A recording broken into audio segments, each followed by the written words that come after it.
السلام علیکم۔ آج آپ دیکھ رہے ہیں زاہد نواز ٹی وی اور میں آپ کو جس خبر سے آگاہ کرنا چاہتا ہوں خبر یہ ہے کہ آج آصف علی زرداری صاحب سے بیان لیا گیا تو آصف علی زرداری سے پوچھا گیا کہ پی ٹی آئی کا مستقبل کیا ہے، تو آصف علی زرداری صاحب کہتے ہیں کہ پہلی دفعہ وہ بغیر محنت کے آئے ہیں، اب محنت کریں اور آگے ہیں۔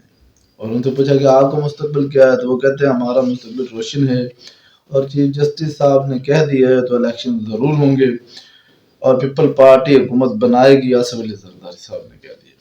دوسری بات کہ بلے کا نشان پی ٹی آئی سے لے لیا گیا تھا، تو پی ٹی آئی اب جو ہے پشاور ہائی کورٹ میں اس کی پٹیشن دائر کرے گی اور پشاور ہائی کورٹ میں اس کی پٹیشن دائر کی جائے گی۔ فیصلے کے خلاف پٹیشن تیار کر لی گئی ہے، کل پٹیشن دائر کی جائے گی۔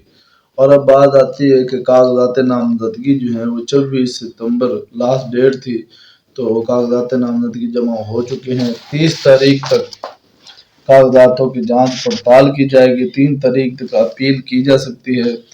کاغذات 12 جنوری تک واپس لیے جا سکتے ہیں۔ انتخابی نشان جو ہے 13 جنوری کو دیے جائیں گے۔ ملک میں 28,626 کاغذات نامزدگی جمع کروائے گئے۔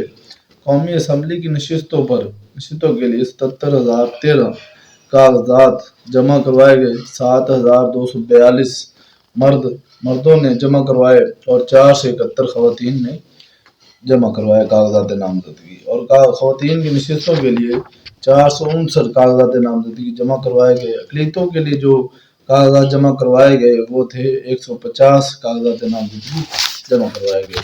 تو اب یہ ساری بات تو ہو جاتی ہے کہ کتنے لوگوں نے کاغذات جمع کروائے، تو یہ 30 تاریخ تک اس کے کاغذات کی جانچ پڑتال ہو جائے گی۔